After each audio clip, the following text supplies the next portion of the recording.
Assalamualaikum warahmatullahi wabarakatuh. Perkenalkan, nama saya Anur Rahima dengan NIM 23040450030 dari kelas D. Pada video ini saya akan menjelaskan 4 teori belajar. Teori yang pertama yaitu teori behavioristik. Teori ini pertama kali dikembangkan oleh ahli psikologi seperti Ivan Pavlov, John B. Watson, dan Bev Skinner. Behavioristik menekankan pada perilaku yang dapat diamati dan diukur, serta bagaimana perilaku ini dipengaruhi oleh lingkungan eksternal. Menurut teori ini sendiri, pembelajaran terjadi melalui asosiasi antara stimulus dan respon. Proses ini dikenal sebagai pembelajaran asosiatif. Contohnya dari teori ini adalah eksperimen klasik Pavlov dengan anjing. Pavlov menunjukkan bahwa anjing bisa belajar untuk mengaitkan suara bel dengan makanan, sehingga mulai mengeluarkan air liur hanya dengan mendengar suara bel tersebut. Selain itu, Skinner mengembangkan konsep penguat sebagai alat untuk membentuk perilaku. Penguat positif seperti pemberian hadiah dan penguat negatif yaitu menghilangkan hukuman digunakan untuk meningkatkan kemungkinan suatu perilaku terjadi lagi di masa depan. Sedangkan hukuman digunakan untuk mengurangi kemungkinan perilaku tersebut terjadi lagi. Dalam konteks pendidikan, pendekatan behavioris sering digunakan dalam pengelolaan kelas dan pengembangan program pembelajaran yang menekankan pada penguatan positif dan penghargaan untuk perilaku yang diinginkan, serta penggunaan hukuman yang konsisten untuk perilaku yang tidak diinginkan. Yaitu teori kognitif yang dikembangkan oleh ahli seperti Jean Piaget dan Lev Vygotsky, menyoroti peran proses mental dalam pembelajaran. Teori ini menekankan bahwa pembelajaran melibatkan pemrosesan informasi seperti persepsi, memori, dan pemecahan masalah. Piaget memperkenalkan konsep skema yang merupakan struktur kognitif yang digunakan individu untuk mengorganisasi dan menginterpretasikan informasi. Menurut Piaget sendiri, pembelajaran terjadi ketika individu mengalami disosiasi kognitif atau perbedaan antara apa yang mereka ketahui dan apa yang mereka alami. Proses ini mendorong mereka untuk menyesuaikan skema mereka melalui simulasi atau menyusun informasi baru ke dalam skema yang sudah ada dan akomodasi.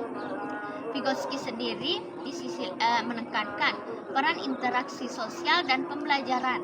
Menurutnya, pembelajaran terjadi melalui interaksi dengan orang lain dalam zona perkembangan proksimal, yaitu jarak antara apa yang dipelajari seseorang sendiri secara mandiri dan dengan bantuan orang lain. Konsep ini menyoroti pentingnya kerjasama dan bimbingan dalam proses pembelajaran. Dalam konteks pendidikan, pendekatan kognitif mendorong penggunaan strategi pengajaran yang menekankan pada pemecahan masalah, pemikiran kritis, dan pembelajaran yang bermakna.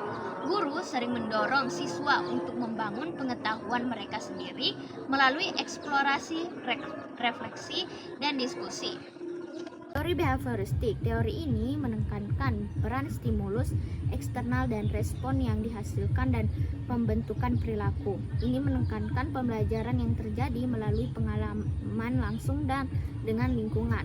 Konsep utama dalam teori ini adalah bahwa perilaku manusia dipengaruhi oleh stimulus dan respon. Teori ini mencakup konsep conditioning klasik atau misalnya eksperimen Pavlov dengan anjing, dan conditioning operan misalnya eksperimen Skinner dengan kotak Skinner. Dalam conditioning operan, penguatan positif atau negatif digunakan untuk menguatkan atau mengurangi kemungkinan terjadinya perilaku tertentu. Teori ini menekankan pentingnya lingkungan dalam pembentukan perilaku tanpa mempertimbangkan proses internal seperti pemikiran atau pemahaman. 3. Yaitu teori konstruktivis. Definisi teori ini menekankan peran aktif individu dalam membangun pemahaman mereka sendiri melalui pengalaman, refleksi, dan interaksi sosial. Konsep utama dalam teori ini adalah bahwa pembelajaran adalah proses konstruktif yang terjadi ketika individu menghadapi situasi baru dan mencoba untuk membuat makna dari pengalaman mereka. Teori ini juga mencakup konsep seperti konstruksi pengetahuan, zona perkembangan dekat Vygotsky, dan pembelajaran berbasis proyek. Menurut teori ini sendiri, pembelajaran lebih efektif ketika siswa secara aktif terlibat dalam proses pembelajaran dan diberikan kesempatan untuk mengeksplorasi, bertanya, dan membangun pemahaman mereka sendiri melalui interaksi sosial dan refleksi. Yang keempat yaitu teori humanistik. Definisi teori ini menempatkan penekanan pada pengembangan pribadi, pertumbuhan, dan pemenuhan diri dalam pembelajaran.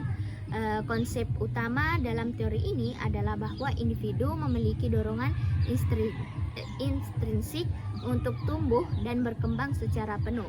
Teori ini mencakup konsep seperti hierarki kebutuhan Maslow dan self-actualization. Menurut teori ini juga, pembelajaran terjadi ketika individu merasa puas dengan pemenuhan kebutuhan psikologis dan memiliki otonomi dalam mencapai potensi mereka.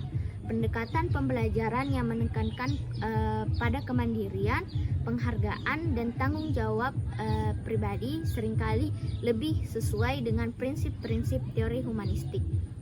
Kognitif implementasi dalam teori ini, pendidik memperhatikan bagaimana siswa memproses informasi, membangun pemahaman, dan mengatasi masalah. Guru dapat menggunakan berbagai strategi pengajaran, menekankan pemikiran kritis dan analisis. Misalnya dalam pembelajaran matematika, guru dapat menggunakan pendekatan pemecahan konsep masalah yang memerlukan siswa untuk menerapkan konsep matematika yang mereka pelajari untuk menyelesaikan masalah dunia nyata.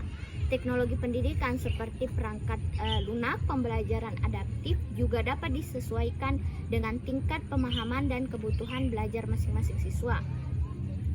Teori behavioristik implementasinya dalam pendidikan adalah teori ini mendidik menggunakan penguatan positif dan negatif untuk mengubah perilaku siswa. Contohnya, guru mungkin memberikan pujian atau penghargaan kepada siswa yang menunjukkan perilaku yang diinginkan, seperti berpartisipasi aktif dalam kelas atau menyelesaikan tugas dengan baik. Sementara itu, perilaku yang tidak diinginkan bisa mendapatkan respon negatif, misalnya dengan memberikan teguran atau konsekuensi yang sesuai.